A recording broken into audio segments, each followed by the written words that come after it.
Here at this facility in Lord's Bank, complete with heavy metal gate, barbed wire secure fence, and even a guard tower with armed BDF personnel.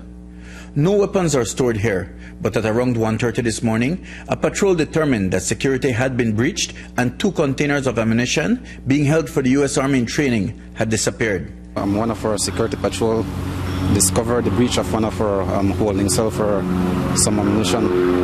We conducted a check and we discovered that a total of 1,685.56 and 1,007.62 ammunition was removed from that holding bay. These ammunition, we have them as storage for our American counterparts who are here doing some training. So the type of shelter or bay that they were in is not that type that we would normally keep that type of ammunition in. The ammunition is used in military M16 or M4 rifles and is valued at approximately $20,000. It was being kept in containers like these, easy to carry, so one person could have walked out with one in each hand. And that's what investigators believe happened. They think the ammunition was taken out through the gate. We don't have enough information at this point to determine more or less when it occurred.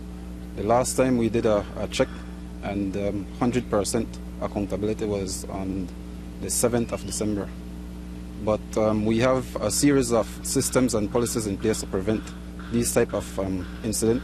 And in this case, each one of those systems and policies were breached systematically. We believe that there are several people involved, either by their act or their omission.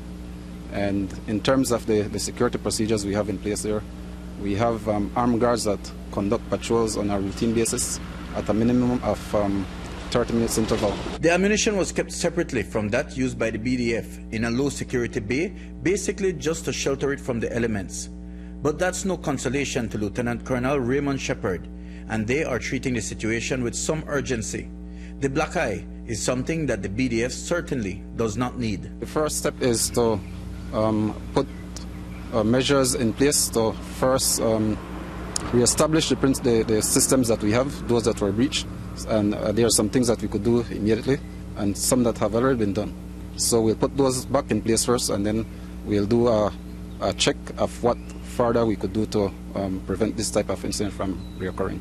Our survival as an organization itself depends on the trust and confidence that we get from the Belizean people we serve, and when things like this happen, it definitely erodes the trust and confidence. So that is one thing that we'll definitely have to build back. Investigators also discovered that the interior and exterior perimeter chain link fence at the rear of the compound was cut, but they believe that was done only as a red herring.